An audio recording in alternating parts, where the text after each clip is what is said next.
મગફળીની ટેકાના ભાવે ખરીદી માટે જાહેર કરાયેલી નવી નીતિ સામે કોંગ્રેસે ખેડૂતોને સાથે રાખીને ઠેર ઠેર વિરોધ કર્યો છે તો દ્વારકામાં ખેડૂતો અને કિસાન કોંગ્રેસ દ્વારા વિરોધ પ્રદર્શન યોજવામાં આવ્યું છે। કલ્યાણપુર મામલતદાર કચેરીએ આવેદનપત્ર આપ્યું। મગફળીના પાથરા લઈને ખેડૂતો મામલતદાર કચેરીએ પહોંચ્યા હતા તો આ તરફ જામનગરમાં જિલ્લા કોંગ્રેસ સમિતિએ ખેડૂતો સાથે મળી અનોખો વિરોધ કર્યો છે।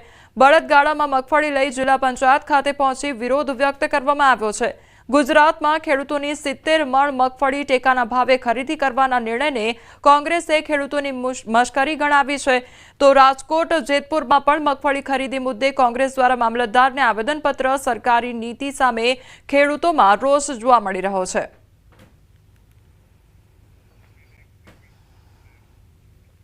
દ્વારકામાં ખેડૂતો અને કિસાન કોંગ્રેસ દ્વારા વિરોધ કરવામાં આવી રહ્યો છે। કલ્યાણપુર મામલતદાર કચેરીએ આવેદનપત્ર આપ્યું છે।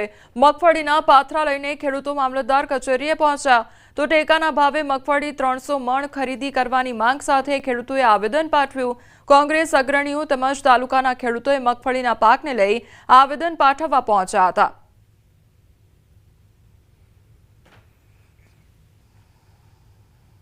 કે સરકાર ટેકાના ભાવે કાં તો 300 મણ મગફળીની ખરીદી કરે અથવા તો ખેડૂતના ખાતામાં ભાવ ફેરના રૂપિયા જે ખુલ્લા બજારમાં અત્યારે ભાવ 750 થી 1000 રૂપિયા છે મગફળીનો અને ટેકાના ભાવને જે 1452 રૂપિયા છે આ ભાવ ફેર 452 રૂપિયા ગુણ્યા 300 એટલે કે 1,35,000 ખેડૂતોના ખાતામાં સીધા જમા કરાવવામાં આવે। જામનગરમાં જિલ્લા કોંગ્રેસ સમિતિએ ખેડૂતો સાથે મળી અનોખો વિરોધ નોંધાવ્યો છે।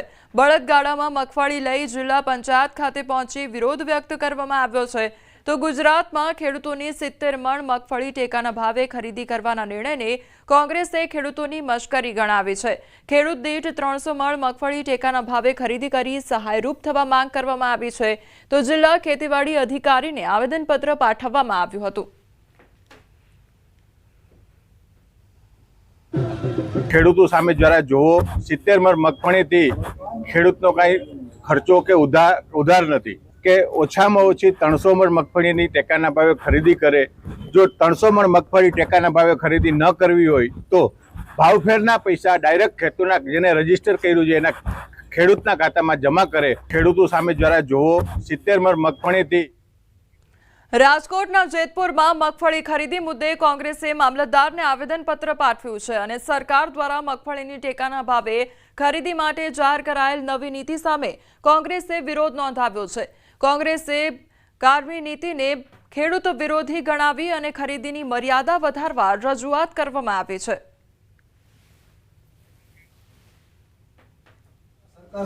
તો અમારી માંગ એવી છે કે ઓછા બધી સરકારે ખરીદવી જોઈએ પણ ઓછામાં ઓછી 300 મણ મગફળી તો ખેડૂતોની ખરીદી જ જોઈએ તો જ ખેડૂત ઊભો થઈ છે। બાકી ખેડૂતને ગરાફા ખાવાનો છે, ખેડૂતના છોકરાઓને શું કહેવાય નિશાળેથી ઉઠાડી લેવાના છે અને એના લગ્ન પ્રસંગની અંદર કોકની પાસે ઓછી નાન ઉધાર આ બધું ખેડૂતને કરવાનું, ખેડૂત પાયમાલ થઈ જવાનું। 10 વીઘા જમીન હોય ખેડૂતની તો 30 મણ 25 મણ 30 મણનું ઉત્પાદન થાય તો 300 મણ ઉત્પાદન થાય તો સરકાર 70 મણ લે તો 230 મણની જે પાછળની બાકી રહે એને જે 1495 રૂપિયા ટેકાના ભાવ જાહેર કરાય અને વાસ્તવિક માર્કેટની અંદર યાર્ડની અંદર 900 થી 800 આપે તો જે તફાવત આવે 600 રૂપિયાનો એ 270 ગુણ્યા 600 રૂપિયા 1,35,000 સીધા કોંગ્રેસ સરકાર સીધા ખેડૂતના ખાતામાં જમા કરે તો ગુજરાત સરકાર કેમ ન કરે? સરકારશ્રી દ્વારા ગુજરાત સરકાર દ્વારા ટેકાના ભાવે ખરીદી કરવાની છે મગફળીની, તેમાં ખેડૂત દીઠ 70 મણની એ લોકોએ બંધારણ રાખ્યું કે ભાઈ 70 મણ સુધી ખરીદે, વધારાને નહીં।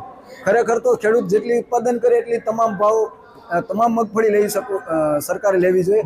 અત્યારે મિનિમમ 300 મણ સુધી તો લેવી જ જોઈએ। બજારમાંથી ઘી લેતા પહેલા સાવધાન થઈ જજો। મહેસાણા નજીકથી શંકાસ્પદ ઘીની તપાસ કરવામાં આવી છે। ફૂડ એન્ડ ડ્રગ્સ વિભાગ દ્વારા તપાસ હાથ ધરવામાં આવી છે તો બાતમીના આધારે ફૂડ વિભાગની કાર્યવાહી હાથ ધરવામાં આવી છે। શંકાસ્પદ ઘીના સેમ્પલ લેવામાં આવ્યા તો 16,812 લીટર શંકાસ્પદ ઘીનો જથ્થો સીઝ કરવામાં આવ્યો છે। શંકાસ્પદ ઘીના રિપોર્ટ બાદ ગુણવત્તા સામે પણ આવશે અને ત્યારબાદ કાર્યવાહી પણ હાથ ધરવામાં આવશે।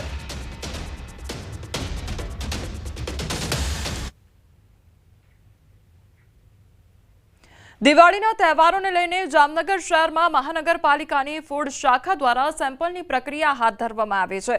દિવાળી દરમિયાન લોકોને પૌષ્ટિક અને આરોગ્યપ્રદ ખોરાક મળી રહે તે માટે મીઠાઈ અને ફરસાણના વેપારીને ત્યાં મહાનગરપાલિકાની ફૂડ શાખાની ટુકડી દ્વારા વિવિધ નમૂના લઈ વડોદરા મોકલવામાં આવી રહ્યા છે. દશેરાથી લઈને અત્યાર સુધીમાં 120 જેટલા સેમ્પલ લેવામાં આવ્યા છે, જેના રિપોર્ટ આવ્યા બાદ આગળની કાર્યવાહી કરવામાં આવશે. દિવાળીના તહેવારો નજીક છે ત્યારે જામનગરમાં પણ ફૂડ વિભાગ છે તે એક્શનમાં આવ્યું છે ને વિવિધ મીઠાઈ તેમજ ફરસાણની દુકાનોમાં સેમ્પલિંગની કાર્યવાહી ચાલી રહી છે.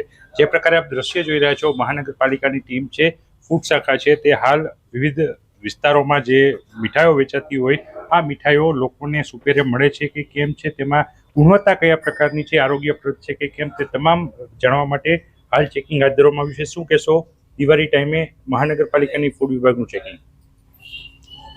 રાજ્ય સરકાર દ્વારા આપવામાં આવેલ ડ્રાઈવ અનુસંધાને જામનગર મહાનગરપાલિકાના કમિશનર સાહેબ શ્રી મોદી સાહેબની સૂચનાથી શહેરમાં આ દિવાળીના તહેવાર અને દશેરા દરમિયાનથી શહેરની પ્રજાને સારો ખોરાક અને મીઠાઈ ફરસાણ મળી રહે એ હેતુસર અમે સતત ચેકિંગ કામગીરી કરી રહ્યા છીએ.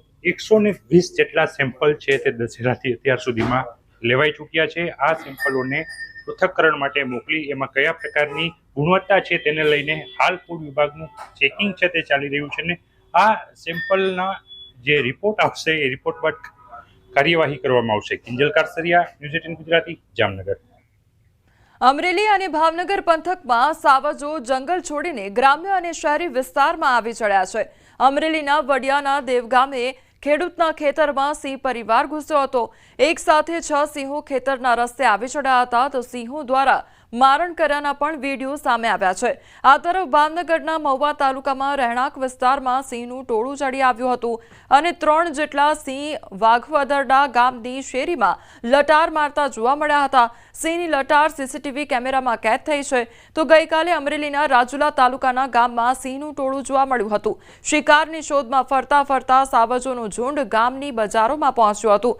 એક બાદ એક એમ 11 ડાલામથ્થાએ ગામને ઘેરી લીધું હતું.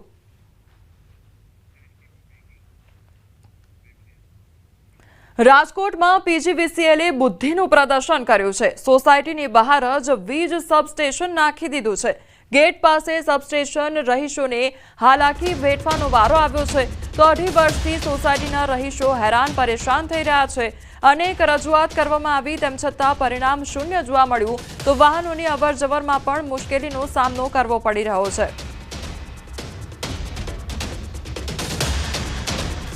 ત્યાં ઘણા બધા લોકોને આ સબસ્ટેશન છે તે રસ્તા ઉપર નડતરરૂપ છે અને ઘણી બધીઓ અરજી કરી છે પણ છતાં કોઈએ ધ્યાન દીધું નથી. જે તે સમયે બની રહ્યું હતું ત્યારે ટાઈમ રેલી લગાવવામાં આવેલું હતું. અત્યારે બંધ હાલતમાં છે. વચમાં એકવાર પાવર આવી જવાથી જાનહાની પણ થોડીક થઈ હતી. દાહોદ જિલ્લામાં નકલી ગ્રામ પંચાયતનો પર્દાફાશ થયો છે, જેમાં બોગસ મરણના દાખલા માટે નકલી ભીલવાડા પંચાયત ઊભી કરાઈ હોવાનો ખુલાસો થયો છે. જમીન હડપવાના ઈરાદાથી વલુંડીના જીવિત વૃદ્ધને મૃત બતાવી ખોટો મરણનો દાખલો બનાવવામાં આવ્યો હતો.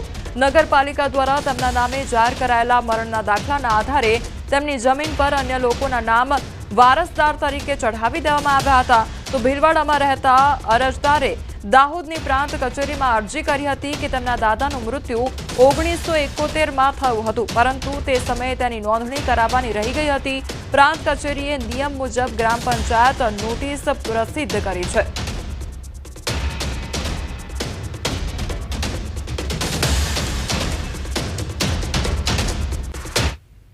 उन्होंने डेथ सर्टिफिकेट वारसाई पीड़िता पर और अन्य कागज रजू किए थे.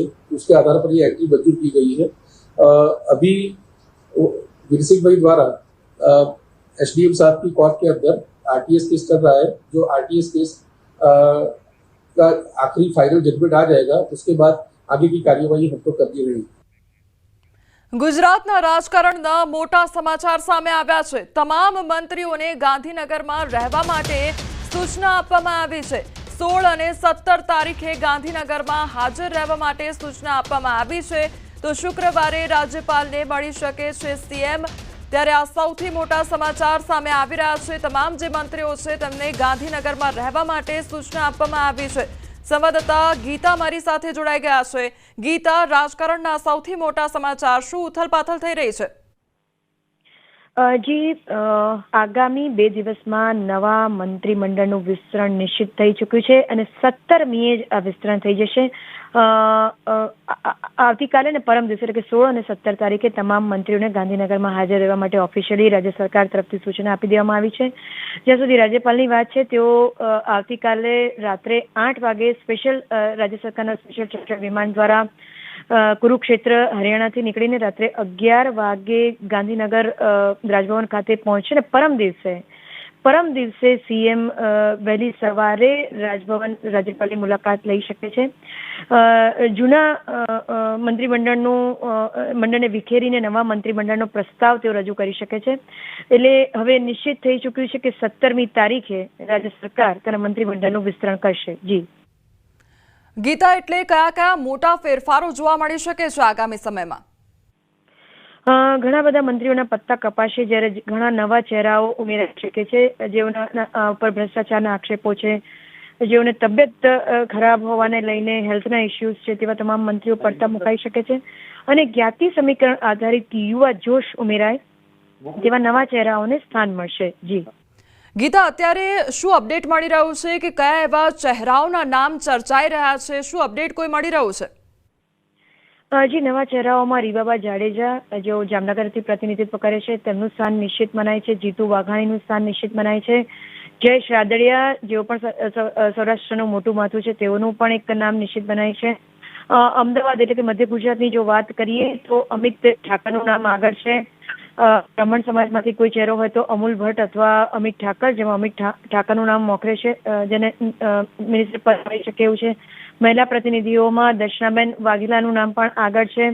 દક્ષિણ ગુજરાતની વાત કરીએ તો સંગીતાબેન પાટીલનું નામ પણ આવી રહ્યું છે। તે સિવાય દર્શના દેશમુખ, જેઓ આદિવાસી સમાજનું પ્રતિનિધિત્વ કરે છે, તેઓનું પણ એક નામ સામે આવી રહ્યું છે। તે સિવાય અર્જુનસિંહ ચૌહાણ, નરેશ પટેલ, જેઓ અગાઉની મિનિસ્ટ્રીમાં પણ રહી ચૂક્યા છે, બંને મંત્રીઓ, તેઓના નામ પણ સામે આવી રહ્યા છે। એક નામ શંકર ચૌધરીનું પણ આવી રહ્યું છે કે તેઓને પણ કદાચ અધ્યક્ષ પદેથી ખસેડીને કેબિનેટમાં સમાવાય। જી ગીતા, એટલે જે પણ અત્યારે નામો ચર્ચાઈ રહ્યા છે, ત્યારે શું એવું કહી શકાય કે કદાચ નો રિપીટ થિયરી અપનાવવામાં આવી રહી હોય અને યુવા પ્રભુત્વ વધારવાનું કામ અહીંયા થઈ રહ્યું હોય, મહિલાઓનું પ્રભુત્વ વધારવાનું કામ અહીંયા થઈ રહ્યું છે? ગીતા જી, આગામી સ્થાનિક સ્વરાજની ચૂંટણીઓ ફેબ્રુઆરીમાં છે। એ સ્થાનિક સ્વરાજની ચૂંટણીને જોતા અને 2027ની વિધાનસભા ચૂંટણીને જોતા આ વિસ્તરણ જ્ઞાતિ સમીકરણ આધારિત પ્લસ યુવા ચહેરો કે જે દોડી શકે, પ્રજા વચ્ચે જઈ શકે, જેનામાં એક જુસ્સો હોય તેવા ચહેરાઓની વધુ પસંદગી થશે। જ્ઞાતિ આધારિત તો ખરું જ, એ સમીકરણ તો ખરું જ, પરંતુ યુવા ચહેરા કે જેઓ પ્રજા વચ્ચે જવાની, નવા ઇનિશિયેટિવ લેવાની, નવી પહેલો કરવાનો, જેનામાં જુસ્સો હોય, જોમ હોય અને જેની પાસે એક નવા વિચારો હોય। કારણ કે હવે ક્યાંક ને ક્યાંક કેન્દ્રીય નેતૃત્વ માનતું થઈ ગયું છે કે જૂના છે તો એની પાસે અનુભવ છે, પરંતુ જોમ, જુસ્સો અને શક્તિ જો જોઈતી હોય, ફિઝિકલી રીચ જો જોઈતી હોય, તો તમારે યુવાનો પર સહારો લેવો પડશે। એટલે અનુભવ પ્લસ યુવા જોશ, આનું મિશ્રણ કરીને એક નવું મંત્રીમંડળ હશે તેવું માની શકાય। એટલે કે અનુભવ અને જુસ્સાનું બેલેન્સ નવા મંત્રીમંડળમાં ચોક્કસ જોવા મળશે। જી ગીતા, સમગ્ર માહિતી બદલ આપનો આભાર।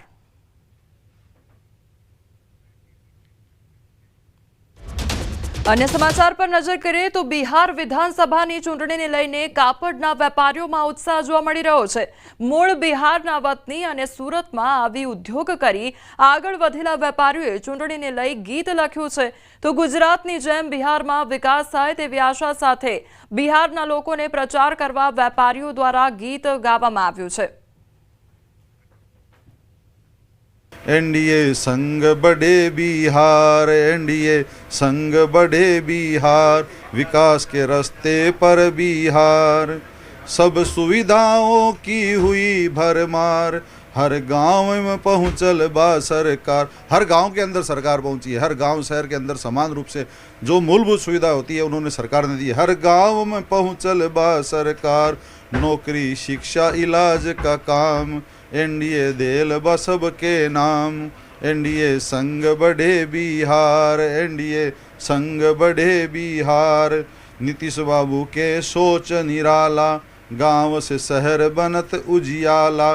मोदी जी के साथ जब हाथ मिलल, हर सपना अब साच हो गइल, एनडीए संग बढ़े बिहार।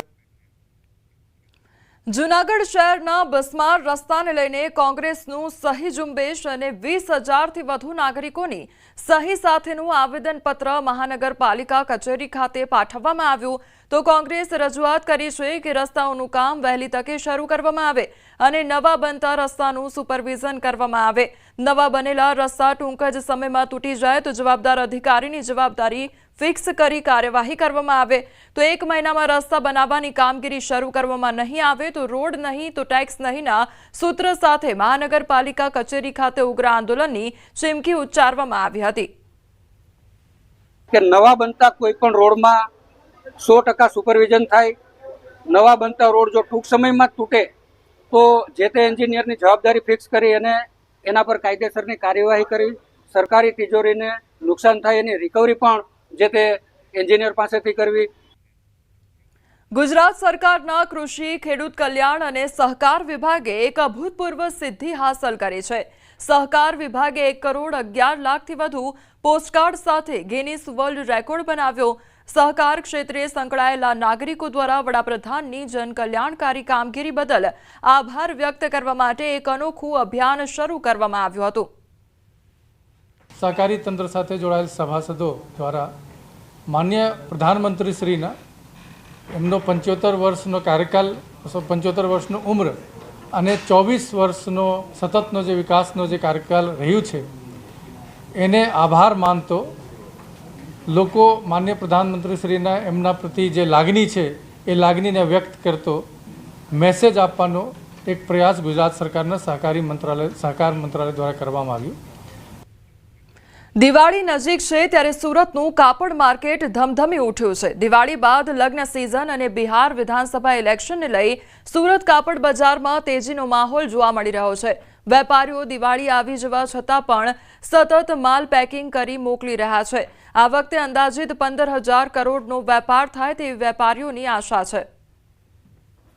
પ્રકાશનો પર્વ દિવાળી અને દિવાળીની શરૂઆત થઈ ચૂકી છે અને ત્યારબાદ છઠ પૂજા અને ત્યારબાદ વિધાનસભાની ચૂંટણી લઈને સુરત કાપડ બજારમાં તેજીનો માહોલ જોવા મળી રહ્યો છે। દ્રશ્ય જોઈ શકાય છે, દિવાળીની શરૂઆત થઈ ગઈ છે પણ સતત વેપારીઓ પાસે ઓર્ડર આવી રહ્યો છે। વેપારીઓ દ્વારા સતત માલનું પેકિંગ કરવામાં આવી રહ્યું છે, તેને પાર્સલ બનાવવામાં આવી રહ્યા છે અને અલગ અલગ રાજ્યોમાં મોકલવામાં આવે છે। સૌથી વધારે આ વર્ષે બિહાર બાજુથી ઓર્ડરો આવી રહ્યા છે। તેનું કારણ છે કે છઠ પૂજા અને ત્યારબાદ વિધાનસભાની ચૂંટણી છે। વેપારીઓ ઘણા બધા છે, આપણે વેપારી સાથે વાત કરવાનો પ્રયાસ કરીશું। ભૈया आपका नाम? राजीव अमर। राजीव भाई, क्या कहेंगे, दिवाली आ गई है, लगातार ऑर्डर आ रहे हैं, पैकिंग हो रहा है आपके यहाँ, कितना ऑर्डर है और दिवाली के साथ और कौन कौन से त्यौहार को लेकर फायदा है? देखिए, दिवाली का पर्व पूरे देश के लिए सबसे बड़ा पर्व है। आज दिवाली के साथ साथ पूरा सालक जुड़ा होता है, शादियों का सीजन चलता है और इस बार ख़ास तौर पे बिहार इलेक्शन को देते हुए और भी तेज़ी आ गई है क्योंकि तीनों चीज़ें मिक्स हो गई। इसलिए इस समय ज़बरदस्त ऑर्डर भी हम लोगों के पास रात दिन काम चल रहा है। उस हिसाब से पूरा हम समझते हैं कि बहुत अच्छा व्यापार होने का, हज़ारों करोड़ों का व्यापार पूरे सूरत शहर को मिलेगा। ये हमारे लिए पहले भी जो GST से सरकार ने फ़ायदे दिए, आज मोदी सरकार जो फ़ायदे दिए उसका भी बहुत बड़ा लोगों को पैसा आया और को उससे लाभ हुआ है। राजू भाई, कितना लगता है कपड़ा बाजार में 15,000 करोड़ तक का व्यापार हो जाएगा? बिल्कुल स्वाभाविक है, आज के दिन बहुत अच्छा है और आने वाला भविष्य भी कपड़े का सुधार हो रहा है। और जैसे ही दिवाली का अवकाश के बाद बाजार खुलेगा काफ़ी हद तक तेजी भी देखने को मिलेगी और व्यापार सुखद हो जाएगा। बिल्कुल, दिवाળી અને ત્યારબાદ લગ્ન સિઝન છે, છઠ પૂજા છે અને બિહાર વિધાનસભાની ચૂંટણી, તમામ વસ્તુ ભેગા થતાં સુરત કાપડ બજારમાં તેજી આવી છે। અંદાજિત 15,000। ગુજરાતના રાજકારણના મોટા સમાચાર સામે આવી રહ્યા છે। ભાજપના તમામ ધારાસભ્યોને હાજર રહેવા માટે સૂચના આપવામાં આવી છે। 2 દિવસમાં ગાંધીનગરમાં હાજર રહેવા માટે સૂચના આપવામાં આવી છે તો 16 અને 17 તારીખે ગાંધીનગરમાં હાજર રહેવા માટે સૂચના આપવામાં આવી છે। શુક્રવારે રાજ્યપાલને CM મળી શકે છે તો મંત્રીમંડળના વિસ્તરણને લઈને મોટી જાણકારી સામે આવી રહી છે।